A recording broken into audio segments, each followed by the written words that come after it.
ఆ యజమానుల యొక్క హక్కులను కాపాడడానికి సమయం సందర్భం వచ్చినప్పుడల్లా మనం చట్టాలు చేసుకున్నాం. ఆ చట్టాల ద్వారా వాళ్ళ హక్కులను కాపాడుతూ వచ్చినాం. పివి నరసింహారావు గారు, శ్రీమతి ఇందిరాగాంధీ గారు ఉన్నప్పుడు అగ్రికల్చర్ సీలింగ్ యాక్ట్ తీసుకొచ్చి జాగీర్దారుల దగ్గర, జమీందారుల దగ్గర, భూస్వాముల దగ్గర వేలాది ఎకరాలు మూలుగుతుంటే లక్షలాది ఎకరాలను వాళ్ళ దగ్గర నుంచి ప్రభుత్వం సేకరించి భూమి లేని నిరుపేదలకు, ముఖ్యంగా దళితులకు, గిరిజనులకు, ఆదివాసీలకు, బలహీన వర్గాలకు ఈ భూ పంపకాలు, అసైన్మెంట్ పట్టాలు ఇవ్వడం ద్వారా వాళ్ళ ఆత్మగౌరవాన్ని నిలబెట్టి ఆ భూమి మీద వాళ్ళకు జీవించే హక్కును ఆనాటి ప్రభుత్వాలు శ్రీమతి ఇందిరాగాంధీ గారు వారికి ఇచ్చారు. దీనికి కారణం, ప్రేరేపితం ఆనాడు భూముల కోసం కమ్యూనిస్టులు చేసిన పోరాటాలని ఈరోజు మనం చెప్పుకోక తప్పదు. ఈ పోరాటాల వల్ల వాళ్ళు లేవనెత్తిన సమస్యలను అక్కడి నుంచి కోనేరు రంగారావు కమిషన్ వరకు కావచ్చుగా, లేదా డాక్టర్ వైఎస్ రాజశేఖర రెడ్డి గారు ముఖ్యమంత్రి ఉన్నప్పుడు నక్సలైట్లతో జరిపిన చర్చల్లో భాగంగా కూడా ఈ భూములకు సంబంధించిన ప్రధానమైన సమస్యలనే లేవనెత్తడం జరిగింది. వీటన్నిటిని దృష్టిలో పెట్టుకొని గత ప్రభుత్వాలు వీలైనంత మేరకు ప్రజలకు మేలు జరిగే విధంగా చట్టాలను సవరించిన. ఇంతకుముందు అక్బరుద్దీన్ ఓవైసీ గారు చెప్పినట్టు ఆనాడు యూపీఏ ప్రభుత్వంలో భూభారతి నిజామాబాద్ పైలట్ ప్రాజెక్ట్ కింద కేంద్ర ప్రభుత్వం మన్మోహన్ సింగ్ గారు, సోనియా గాంధీ గారు రికార్డ్స్ డిజిటలైజేషన్ చేయడం కానీ, భద్రపరచడం కానీ, తప్పులు జరగకుండా సరిదిద్దడం కానీ, వీటన్నిటి కార్యక్రమాలను ఎప్పుడు తీసుకున్నా నిజమైన భూ యజమాని యొక్క హక్కులను కాపాడాలి. లేకపోతే విద్య రాని పేదవాళ్ళ భూములను ఎవరైనా అన్యాక్రాంతంగా అక్రమంగా ఆక్రమించుకుంటే కూడా వాటిని, ఆ ఆక్రమణలను తొలగించడం ద్వారా వాళ్ళ హక్కులను కాపాడడానికి అన్ని రకాల చట్టాలను తీసుకొచ్చి తెలంగాణ రాష్ట్రం వచ్చిన తర్వాత మాజీ ముఖ్యమంత్రి చంద్రశేఖరరావు గారు తెలంగాణ రెవెన్యూ రికార్డ్స్ కానీ, గత పాలకులు పాటించిన విధానాలు కానీ, చేసిన చట్టాలు లోపభూయిష్టంగా ఉన్నాయి. ఇవి ఏమాత్రం ప్రయోజనకరంగా లేవు. ఈ చట్టాలను అన్నిటిని మార్చాలి. దానికోసం నా మెదడునంతా రంగరించి 80,000 పుస్తకాలు చదివి ఒక అద్భుతమైన సాంకేతిక నైపుణ్యాన్ని ఆవిష్కరిస్తున్న దాని పేరే ధరణి అని చెప్పి చంద్రశేఖరరావు గారు మనకి ఇదే సభలో చెప్పిండ్రు, వివిధ వేదికల మీద కూడా చెప్పిండ్రు అధ్యక్ష. దీనికి సంబంధించిన కొన్ని అంశాలు నేను నిజంగానే ఒక మంచి చట్టం, ఒక మంచి ఆలోచన, ఒక సాంకేతిక నైపుణ్యాన్ని రంగరించి, ఎందుకంటే ఐటీ రంగంలో విదేశాలలో చదువుకొని వచ్చిన నా అంత ఐటీ నిపుణుడే లేడని కల్వకుంట్ల తారక రామారావు గారు, తెలంగాణ ఉద్యమకారుడిగా తెలంగాణ సమాజంలో ఉన్న సమస్యలను అన్నిటినీ అవసోపాన పట్టిన ప్రతి భూ సమస్యకు నేను పరిష్కారం చూపిస్తా అని మాజీ ముఖ్యమంత్రి వర్యులు కల్వకుంట్ల చంద్రశేఖరరావు గారు పదే పదే మాట్లాడుతూ ప్రస్తావిస్తున్నప్పుడు నేను కూడా ఒక సందర్భంలో భ్రమలకు లోనైనా, పర్వాలేదు ఈ విషయంలో అయినా మాజీ ముఖ్యమంత్రి గారు, మాజీ ఐటీ శాఖ మంత్రి గారు ఒక మంచి విధానాన్ని తీసుకొచ్చి ధరణి ద్వారా శాశ్వతమైన సమస్యల్ని పరిష్కరిస్తారని, ఆ ధరణి నిజంగానే వీరు కొత్తగా కనిపెట్టినరేమని ఈ సందర్భంగా మీ ద్వారా శాసనసభ రికార్డులకే కాకుండా తెలంగాణ సమాజానికి కొంత సమాచారాన్ని విశ్లేషణ ద్వారా నేను చెప్పాలనుకుంటున్నా అధ్యక్ష. ఈ ధరణి అనే ఏదైతే వెబ్సైట్ కావచ్చు, లేకపోతే వారు చెప్తున్న ఈ సాంకేతిక అద్భుతము చంద్రశేఖరరావు గారు సొంతంగా కనిపెట్టిందో, లేకపోతే చంద్రశేఖరరావు గారు సొంతంగా మన రాష్ట్రానికి అందించిన గొప్ప వరప్రదాయిని ఏం కాదు అధ్యక్ష. 2010 సంవత్సరంలోనే ఒరిస్సా రాష్ట్రం, మన పక్కనున్న రాష్ట్రం, ఈ ధరణి పేరు మీద ఈరోజు తెలంగాణ రాష్ట్రంలో ఏదైతే ఈ ధరణి ఈ మాడ్యూల్ని ఇంట్రడ్యూస్ చేసినో IL&FS సంస్థకు 2010 సంవత్సరంలోనే అక్కడ రిజిస్ట్రేషన్లు చేయడానికి, అక్కడ భూ రికార్డులను పరిశీలించడానికి ఒరిస్సా ప్రభుత్వము నామినేషన్ బేసిస్ మీద వాళ్ళకి టెండర్ ఇచ్చింది అధ్యక్ష. ఏ 2019 సంవత్సరంలో చంద్రశేఖరరావు గారు ఏ సంస్థకైతే కట్టబెట్టిండో అదే సంస్థ, అదే యజమానులకు ఒరిస్సా రాష్ట్ర ప్రభుత్వము 2010 సంవత్సరంలోనే ఈ ధరణి పేరు కూడా మార్చలేదు అధ్యక్ష. నువ్వు ధరణి అన్నావు, వాళ్ళు ఈ ధరణి అన్నారు. ఎందుకంటే ఎలక్ట్రానిక్ రిలేటెడ్ ఇష్యూ కాబట్టి ఈ ధరణి పేరు మీద 2010 సంవత్సరంలో ఒరిస్సా ప్రభుత్వం ఆ సంస్థకు అప్పచెప్తే 4 సంవత్సరాలు నిర్వహించిన తర్వాత కాగ్ ఏం నివేదిక ఇచ్చిందంటే అధ్యక్ష, 2014లో అసలు ఈ ధరణి ఈ రిజిస్ట్రేషన్ సాఫ్ట్వేర్ లోపాలను కాగ్ నివేదిక బయటపెట్టడం కాకుండా ఎలాంటి కాంపిటేటివ్ బిడ్డింగ్ చేయకుండా వాళ్ళకు నామినేషన్ బేసిస్ మీద ఇవ్వడం మీరు తప్పు. వాళ్ళకి ఎలాంటి అనుభవం లేదు ఇందులో.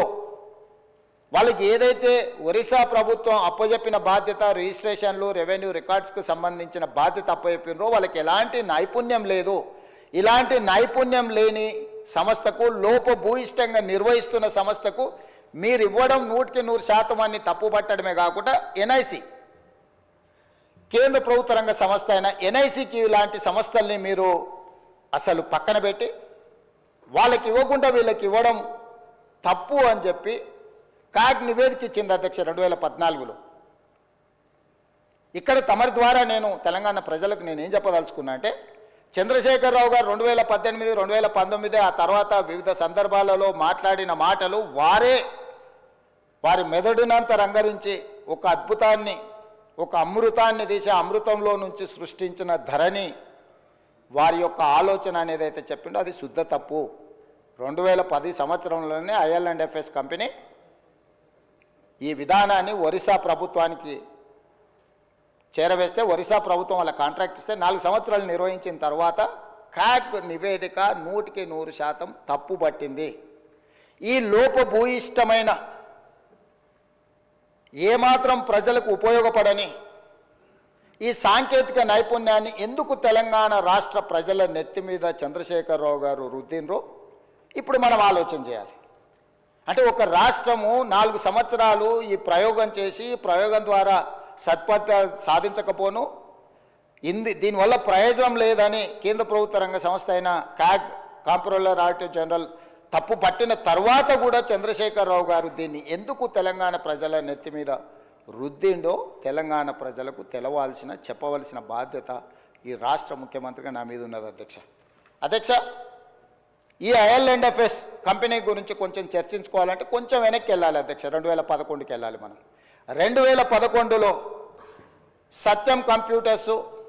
సత్యం కంప్యూటర్ రిలేటెడ్ మేటాస్ అనే సంస్థ, సత్యం రామలింగరాజు గారు ఆనాడు దేశాన్నే కాదు ప్రపంచాన్నే తప్పుదోవ పట్టించి ప్రపంచం ముందు భారతదేశం యొక్క సంస్థలు మోసాలు చేస్తాయని ఏదైతే కేసు వచ్చిందో 2011 సంవత్సరంలో మన పరువు ప్రతిష్టను మంట గలిపిన సత్యం కంప్యూటర్స్, మేటాస్ ఈ సంస్థలన్నీ కూడా ఆ రోజు రామలింగరాజు గారి కేసులో ఇరుక్కొని జైలుకు పోయి ఆ సంస్థలన్నిటిని కూడా దివాలా తీసే పరిస్థితిలో నుంచి ఈ మేటాస్ అనే సంస్థని IL&FS సేకరించింది అధ్యక్ష.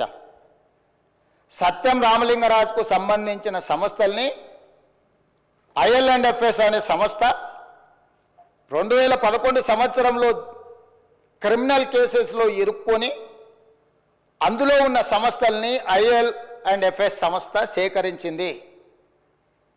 సత్యం రామలింగరాజు గారి కుమారుడు తేజరాజు గారికి సంబంధించిన సంస్థలు IL&FS సేకరించి ఆ రోజు వాళ్ళిద్దరికీ ఒక అనుబంధం ఏర్పడ్డది అధ్యక్ష. ఆ అనుబంధంతో కొనసాగింపులో భాగంగా 2018 సంవత్సరంలో IL&FS సంస్థ గాదే శ్రీధర్ రాజుకు సంబంధించిన ఇంకొక సంస్థ, వీళ్ళందరూ జాయింట్ వెంచర్ కింద తెలంగాణ రాష్ట్రం ఇద్దామనుకున్న ధరణి పోర్టల్ టెండర్లో భాగస్వామ్యం తీసుకున్నారు అధ్యక్ష. 2018 సంవత్సరంలో తెలంగాణ రాష్ట్ర ప్రభుత్వం portal development and maintenance and control కోసం 2018లో టెండర్ పిలిచింది అధ్యక్ష. ఈ టెండర్ ప్రక్రియలో భాగంగా IL&FS అదేవిధంగా గాదే శ్రీధర్ రాజుకు చెందిన ఈసెంట్రిక్, అదేవిధంగా విజన్ ఇన్ఫోటెక్ కంపెనీలు సంయుక్తంగా కాంట్రాక్టు సాధించుకున్నాయి. యువరాజుకు అత్యంత సన్నిహితులు ఎవరో తమరికి తెలుసు అధ్యక్ష. యువరాజు వెనకాల ఉండి ముందల గాదే శ్రీధర్ రాజు వెనకాల సత్యం ఆర్ మేటాస్ కంపెనీలను చేపట్టిన IL&FS సంస్థను ముందలబెట్టి టెండర్లో భాగస్వామ్యం చేసి ఆ పని దక్కించుకున్నారు అధ్యక్ష.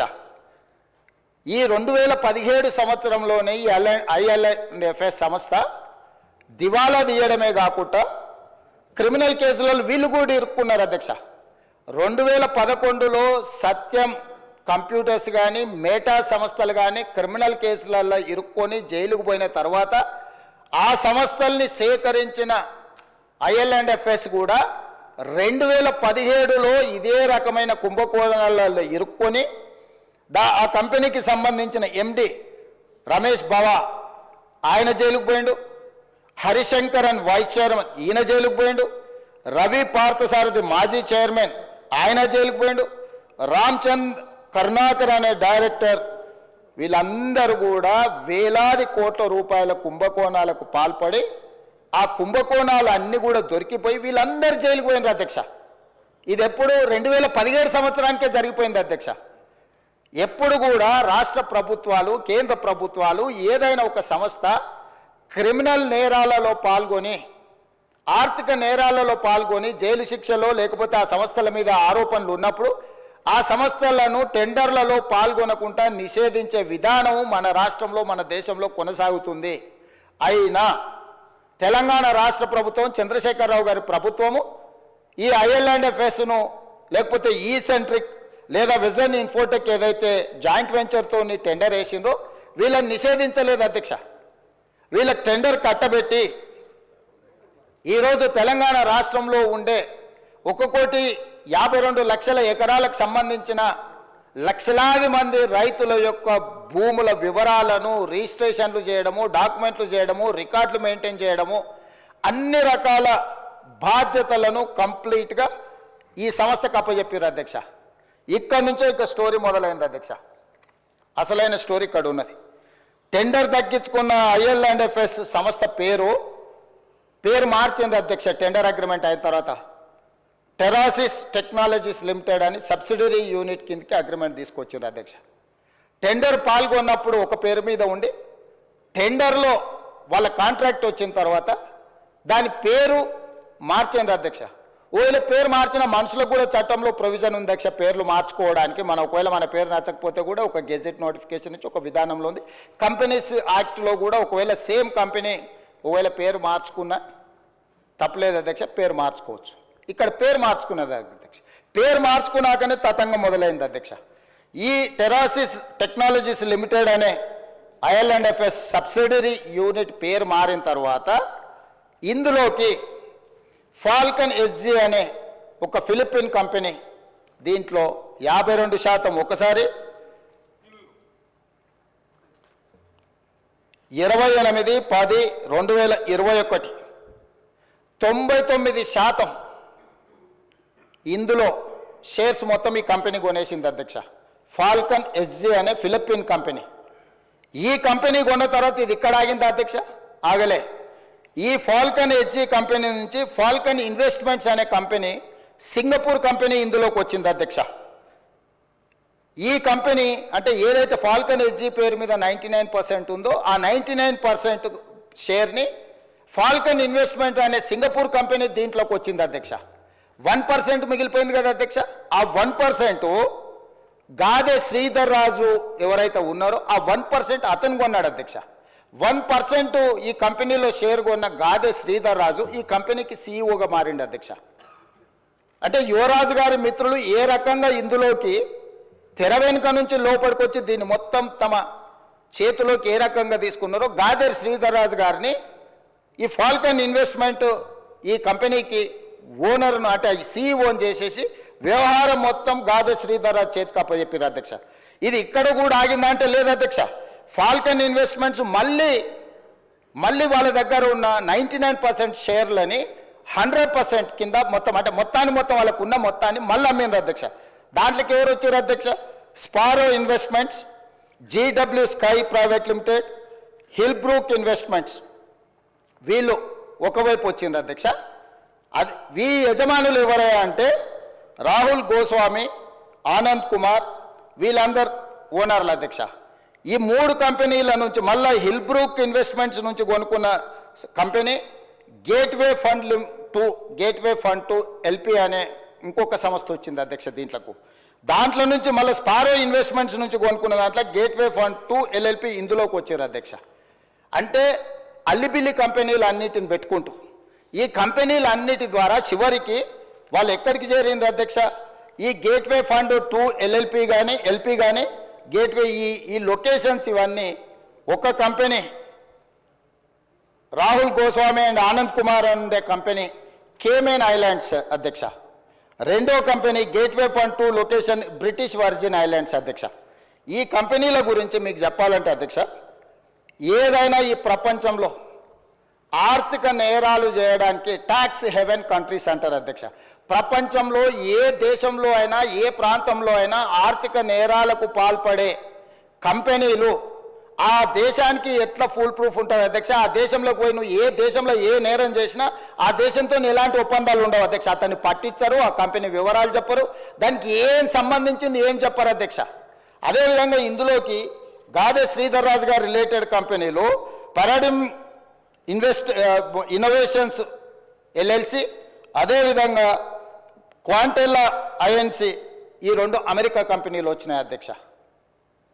సో ఎక్కడైతే టెర్రాసిస్ టెక్నాలజీస్ లిమిటెడ్లో బయలుదేరిన మన స్టేట్ అగ్రిమెంటు ఫిలిపిన్ దేశానికి పోయింది, ఫిలిపిన్ దేశాన్ని నుంచి సింగపూర్ దేశానికి పోయింది, సింగపూర్ దేశాన్ని నుంచి మళ్ళీ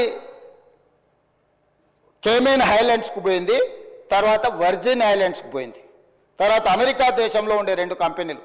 చివరికి ఈ కంపెనీలు ఈ సంస్థలను నిర్వహించే వాళ్ళు ఈ కేమెన్ ఐలాండ్స్లో వర్జిన్ ఐలాండ్స్లో తేలింది అధ్యక్ష. ఈ 2 దేశాలు ఎట్లాంటివి అంటే ప్రపంచంలో ఏ ఆర్థిక నేరం జరిగినా ఆ ఆర్థిక మూలాలు పనామా లీక్స్ కానీ లేకపోతే మీరు ఈ ప్రపంచంలో జరిగిన ఏ పెద్ద ఆర్థిక నేరాన్ని ఎత్తికినా ఆ సంబంధించిన కంపెనీలు ఈ 2 దేశాలలో ఉంటాయి అధ్యక్ష. ఆ దేశాలలో ఉన్న కంపెనీలు ఈరోజు ఈ టెరాసిస్ ఏదైతే ఈ ధరణి ఏదైతే ఉందో ఈ ధరణి మొత్తం ఆ దేశానికి వెళ్ళిపోయింది అధ్యక్ష. ఎవరో దాని ఓనర్లు అంటే అధ్యక్ష ఫాల్కన్ ఇన్వెస్ట్మెంట్ ప్రైవేట్ లిమిటెడ్లో ఉన్న ఓనరు ఏదైతే ఈ సింగపూర్ బేస్డ్ కంపెనీ ఉందో రాహుల్ గోస్వామి, ఈయన సింగపూర్ సిటిజన్, ఆనంద్ కుమార్ ఈయన సింగపూర్ సిటిజన్, లతికాదేవి అమ్మ daughter of Radhakrishna Pillai Singapore citizen అధ్యక్ష. వీరితో పాటు అధ్యక్ష స్పారో ఇన్వెస్ట్మెంట్స్ ప్రైవేట్ లిమిటెడ్ అనే కంపెనీ కూడా ఇది సింగపూర్ కంపెనీ అధ్యక్ష. స్పారో ఇన్వెస్ట్మెంట్ ఇది ఈ టోటల్ ఈ ఉండే కంపెనీలు అని కూడా ఇవి సింగపూర్ సంస్థలు అధ్యక్ష. అదేవిధంగా అధ్యక్ష జీడబ్ల్యూ స్కై ప్రైవేట్ లిమిటెడ్ అనే సంస్థ కూడా సింగపూర్దే అధ్యక్ష. జీడబ్ల్యూ సేమ్ వీళ్ళందరూ. తర్వాత పారాడిమ్ ఇన్నోవేషన్స్ ఎల్ఎల్సి అనేది అమెరికన్ కంపెనీ అధ్యక్ష.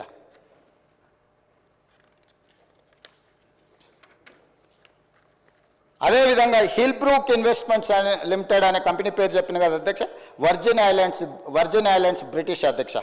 అదేవిధంగా క్వాంటెల్లా ఐఎన్సి అని చెప్పిన కదా అధ్యక్ష, ఇది అమెరికా కంపెనీ అధ్యక్ష. అదేవిధంగా గేట్వే పార్ట్నర్స్ అని చెప్పిన కదా అధ్యక్ష, గేట్వే పార్ట్నర్స్ 2 లిమిటెడ్ అనేది ఉంది కదా అధ్యక్ష, కేమెన్ ఐలాండ్స్ అధ్యక్ష.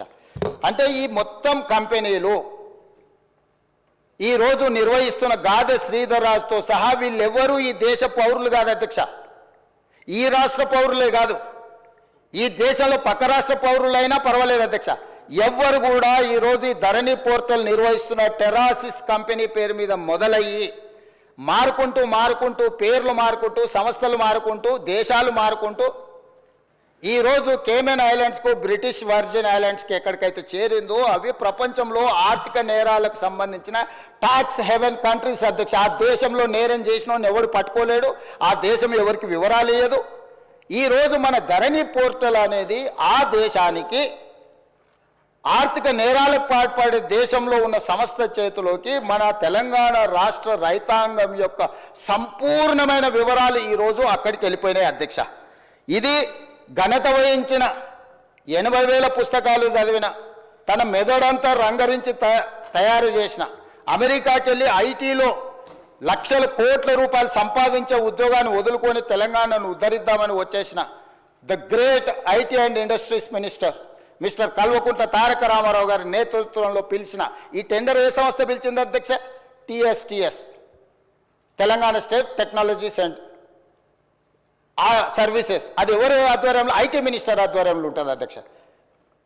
రెవెన్యూ డిపార్ట్మెంట్కు సంబంధించిన వ్యవస్థను నిర్వహించడానికి టెండర్ పిలవడానికి టీఎస్టీఎస్కి ఇస్తే టీఎస్టీఎస్ టెండర్ పిలిచి ఆ శాఖ మంత్రి కేటీఆర్ గారు ఈరోజు వీళ్ళందరూ ఇప్పుడు నేను చదివి వినిపించిన వాళ్ళు గాదే శ్రీధర్ రాజు, రాహుల్ గోస్వామి, ఆనంద్ కుమార్ ఇట్లాంటి విదేశీ పౌరులు విదేశీ సంస్థల చేతుల్లో ఉన్న కంపెనీలో ధరణి పోర్టల్ పెట్టడంతో పూర్తిగా భద్రంగా ఎవరికి తెలియకుండా ఇది ఒక కాంట్రాక్చువల్ అగ్రిమెంట్ అధ్యక్ష. రెవెన్యూ డిపార్ట్మెంట్కు భూ యజమాని అయిన నాకు మా ఇద్దరికి సంబంధించిన వ్యవహారం అధ్యక్ష. రెవెన్యూ డిపార్ట్మెంట్లో CCLA దగ్గర నా వివరాలు ఉండాలి. నాకు ఆ సంస్థ రెవెన్యూ శాఖకు మాత్రమే సంబంధం ఇది అధ్యక్ష.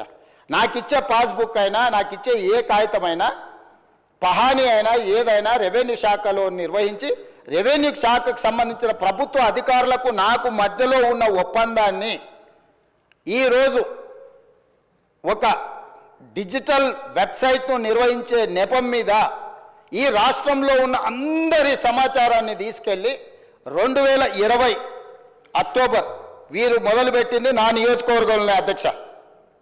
ఈ ధరణి పోర్టల్ని ఆనాడు నేను పార్లమెంట్ సభ్యుడిగా బాధ్యత వహిస్తున్న మల్కాజ్గిరి పార్లమెంటు నియోజకవర్గంలో అక్టోబర్ 29, 2020 నాడు మూడుచింతలపల్లిలో ధరణి పోర్టల్ని మొట్టమొదట చంద్రశేఖరరావు గారు ప్రారంభించారు అధ్యక్ష.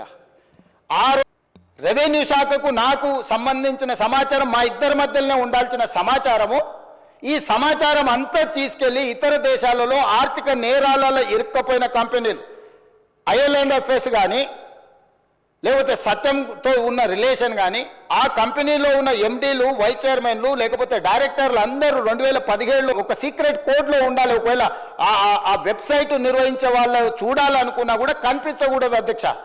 కానీ క్లియర్గా వాళ్ళ దగ్గర డేటా కనిపిస్తుంది అధ్యక్ష. ఈరోజు ఈ నిర్వహణలో ఈ రాష్ట్రంలో 2020 నుంచి ఇప్పటి వరకు జరిగిన ప్రతి ట్రాన్సాక్షన్కు సంబంధించిన ఆధార్ కార్డు, బ్యాంకు ఖాతా నెంబర్, టెలిఫోన్ నెంబర్ అన్ని వివరాలు ఈరోజు పూర్తిగా క్రిస్టల్ క్లియర్గా వాళ్ళ చేతులకు వెళ్ళిపోయి ఇతర దేశాలు దేశ సరిహద్దులు దాటిపోయి ఇతర దేశాలు ఆర్థిక నేరాలకు పాల్పడుతున్న దేశాలకు మన రాష్ట్రంలో ఉన్న సంపూర్ణమైన రెవెన్యూ సమాచారం అని తెలిపోయింది అధ్యక్ష. ఇది ఎంత తీవ్రమైన నేరం అంటే ఈ నేరానికి శిక్ష అనేది ఏ స్థాయిలో విధించాలనో చట్టాలన్నిటిని కూడా చదవాల్సిన పరిస్థితి ఈరోజు ఈ రాష్ట్రంలో చంద్రశేఖరరావు గారు కల్పించారు అధ్యక్ష. అధ్యక్ష, ఈరోజు ఇంత నమ్మకంగా ఒక ప్రభుత్వం మీద నమ్మకం ఉండి ప్రజలు తమ సంపూర్ణమైన సమాచారాన్ని ప్రభుత్వం దగ్గర పెడితే ఆ ప్రభుత్వంలో ఉన్న పెద్దలు ఆ నమ్మకాన్ని వమ్ము చేసి తెలంగాణ ప్రజలకు ద్రోహం చేసి మోసం చేసి సంపూర్ణ సమాచారాన్ని క్రిమినల్స్ చేతుల క్రిమినల్ కేసెస్ ఎదుర్కొంటున్న కంపెనీల చేతులకి సంపూర్ణంగా సమాచారాన్ని బదిలీ చేసిందంటే దీని మీద ఏ రకమైన విచారణ చేయాలనో తెలంగాణ సమాజం ఆలోచించాలి, ప్రతిపక్షాలు అందరూ కూడా ఆలోచించాలి అధ్యక్ష. అధ్యక్ష, ఈ కంపెనీలు అన్నిటిని కూడా ఏ ఒక్క కంపెనీ కూడా ఈ దేశంది కాదు అధ్యక్ష. ఇవాళ ఈ సాంకేతిక నైపుణ్యం ధరణియో లేకపోతే IL&FS కాదు అధ్యక్ష. ఎప్పుడో తెలంగాణ రాష్ట్రంలో ఉమ్మడి రాష్ట్రంలో ఈ దేశంలోనే NIC వెబ్ ల్యాండ్ అనే ఒక వెబ్సైట్లో సంపూర్ణమైన ఇట్లాంటి డిజిటల్ వ్యవస్థ కేంద్ర ప్రభుత్వం పరిధిలో ఉన్న NIC దగ్గర సంపూర్ణంగా ఉంది అధ్యక్ష. ఇవాళ గుడ్ గవర్నెన్స్ మన దగ్గర ఉంది అధ్యక్ష. మనం లక్షలాది రాష్ట్రాల దేశాల పరీక్షలు మనం నిర్వహిస్తున్నాం అధ్యక్ష. మరి చెన్నారెడ్డి మానవ వనరుల విభాగంలో అద్భుతమైన సాంకేతిక నైపుణ్యం ఉన్న వ్యవస్థ మొత్తం మన ప్రభుత్వంలో ఉంది అధ్యక్ష. మనమే ఇతర దేశాలకు ఆదర్శంగా ఉండేటట్టు ఇతర రాష్ట్రాలకు ఆదర్శంగా ఉండేటట్టు మనం తీసుకున్న నిర్ణయాలను ఈరోజు పక్కదో పట్టించి కేంద్ర ప్రభుత్వ రంగ సంస్థ అయిన NICకి కూడా ఇవ్వకుండా గాదే శ్రీధర్ రాజుకు ఈరోజు అప్పచెప్పడం ద్వారా మన సంపూర్ణమైన సమాచారాన్ని ఇతర దేశాలకు పంపించారు అధ్యక్ష.